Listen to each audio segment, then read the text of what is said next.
Buenos días. El día de hoy, mis compañeras Ivonne Estefania Mosquera, Diana Silva y quien les habla, Ronald Marín, les vamos a hablar sobre el impuesto de renta y complementarios, el cual es un impuesto directo de carácter personal y progresivo que grava a las personas naturales y jurídicas. Es un impuesto que se concibe cuando el patrimonio de una persona tiene incremento a lo largo de un año. Puede cobrarse sobre los ingresos de las personas naturales y jurídicas.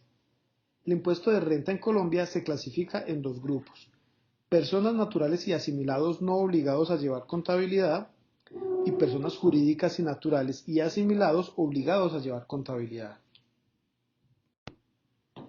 En primer lugar, tenemos renta de personas naturales y asimiladas no obligadas a llevar contabilidad. La Ley 56 de 1918, modificada por la Ley 64 de 1927, estableció un esquema cedular. Estos esquemas no establecen tarifas uniformes para el conjunto de ingresos de las personas, sino tarifas diferenciales según el origen de las rentas. Por medio del artículo 7 del Estatuto Tributario, establece que todas las personas naturales son contribuyentes del impuesto de renta, pero esto no significa que todos deban pagarlo o presentar la declaración.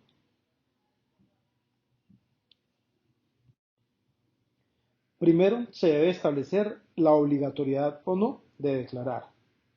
Una vez se establezca esta obligación, se debe hacer la liquidación del impuesto a partir de la Ley 1819 de 2016 y se debe hacer por el sistema cedular, el cual se agrupa en tres clases.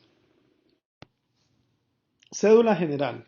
A partir del 1 de enero de 2019, la cédula general agrupa las rentas de trabajo, de capital y no laborales. Este sistema cedular y cada uno de estos conceptos tiene una tabla para la determinación del impuesto. Cédula de pensiones. Aplica la liquidación ordinaria del artículo 26 del Estatuto Tributario.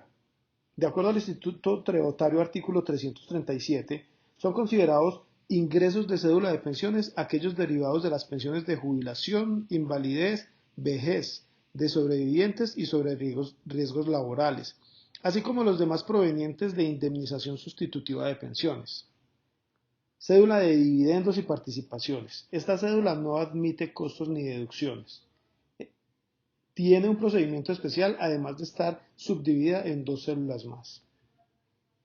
Los artículos 342 y 343 del Estatuto Tributario establece que son ingresos de esta cédula los recibidos por concepto de dividendos y participaciones y constituyen renta gravable en cabeza de los socios, accionistas, comuneros, asociados, suscriptores y similares que sean personas naturales residentes y sucesiones ilíquidas de causantes que al momento de su muerte eran residentes, recibidos de distribuciones provenientes de sociedades y entidades nacionales y de sociedades y entidades extranjeras.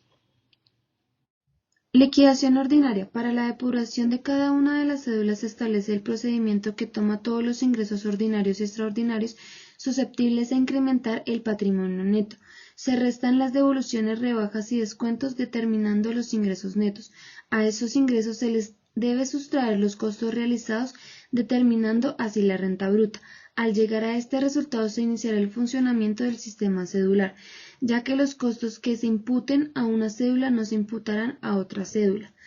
A la renta bruta se le deben restar los gastos. De esta manera se determina la renta líquida que se debe enfrentar a las tablas que aparecen en el artículo 241 del Estatuto Tributario y así poder determinar el impuesto a cargo.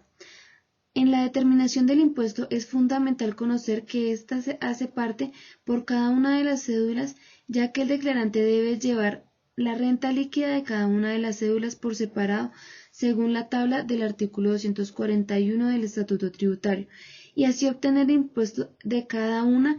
El impuesto total será la suma de los impuestos determinados para cada cédula.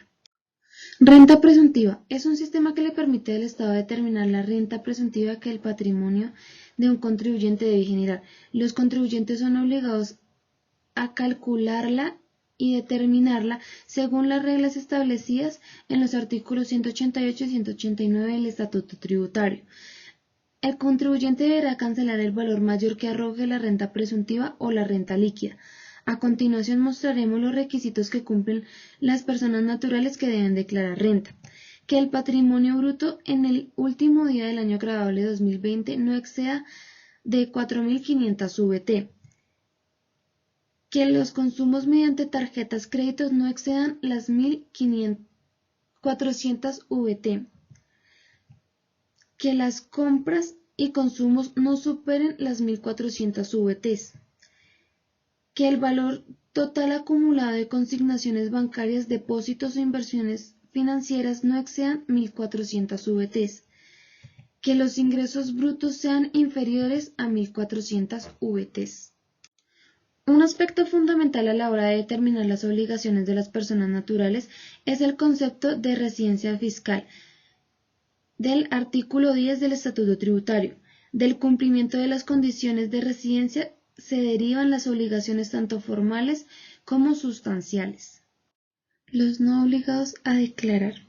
Aparte de las personas naturales que cumplan todos los requisitos estando por debajo de los anteriores topes, no están obligados a declarar renta las personas naturales o jurídicas extranjeras sin residencia o domicilio en el país, cuando la totalidad de sus ingresos hubieran estado sometidos a la retención en la fuente de que tratan los artículos 407 y 409, inclusive del Estatuto Tributario, y dicha retención en la fuente les hubiera sido aplicada. Las personas naturales que pertenezcan al régimen de contribución. En el segundo grupo encontramos la renta en personas jurídicas y naturales y asimilados obligados a llevar contabilidad. En este grupo encontramos las personas jurídicas como sociedades por acciones simplificadas, limitadas, anónimas, empresas industriales y comerciales del Estado, las sociedades de economía mixta y entidades sin ánimo de lucro que pertenezcan al régimen especial según lo estipula en el artículo 19 del Estatuto Tributario, sean nacionales o extranjeras. Para efectos del impuesto se consideran sociedades aquellas compañías que durante el periodo gravable hayan tenido su administración en el territorio nacional o tengan su domicilio principal en el mismo, o hayan sido constituidas en territorio colombiano, según lo estipulado en el artículo 12, sección 1 del Estatuto Tributario. Las sociedades extranjeras son contribuyentes del impuesto únicamente por los ingresos y ganancias ocasionales de fuente nacional, según lo estipulado en el artículo 20 del Estatuto Tributario. En el artículo 22 del Estatuto Tributario se establecen los contribuyentes que no están obligados a declarar. En estos encontramos a la Nación, entes territoriales, corporaciones autónomas regionales y de desarrollo sostenible, además de otros. Para determinar el impuesto de renta en este grupo se debe calcular según lo estipulado en el artículo 26 del Estatuto Tributario, es decir, por el procedimiento ordinario. A continuación les mostraremos una plantilla realizada por el profesor Leonardo Grajales Villa, donde podemos determinar la liquidación de este impuesto. Se toman los ingresos totales menos los ingresos no constitutivos de renta ni ganancia ocasional, menos devoluciones, rebajas y descuentos, y esto nos da el ingreso neto. Menos los costos nos da el igual la renta bruta. Menos deducciones es igual a la renta líquida. La renta presuntiva se debe comparar con el resultado de la renta líquida y se usa siempre la mayor. Teniendo en cuenta esto, se restan las rentas exentas y nos da igual a la renta líquida gravable. A este resultado se le multiplica la tarifa, para el 2020 el 33% o para el 2021 el 32%. Nos da igual al impuesto a cargo. Menos los descuentos tributarios es igual al impuesto de renta. De esta manera se puede liquidar el impuesto de renta. Para las personas jurídicas tienen que tener en cuenta que para deducirse los gastos y los costos y las deducciones deben cumplir con los requisitos estipulados en el artículo 107 del Estatuto Tributario, el cual habla de tres principios. Causalidad. Esto significa que el gasto o la deducción debe corresponder al mismo año gravable en que se generaron los ingresos. El segundo principio es de necesidad. El gasto o la deducción debe ser esencial para la generación del ingreso. Y el tercero es la proporcionalidad. El gasto no puede ser mayor al valor del ingreso.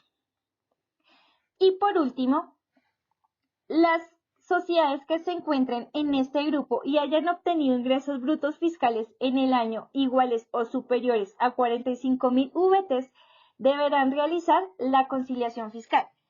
se entiende como conciliación fiscal, que es un sistema de control en el que se deben registrar las diferencias que surjan entre la aplicación de los marcos técnicos normativos contables y las disposiciones establecidas en el estatuto tributario.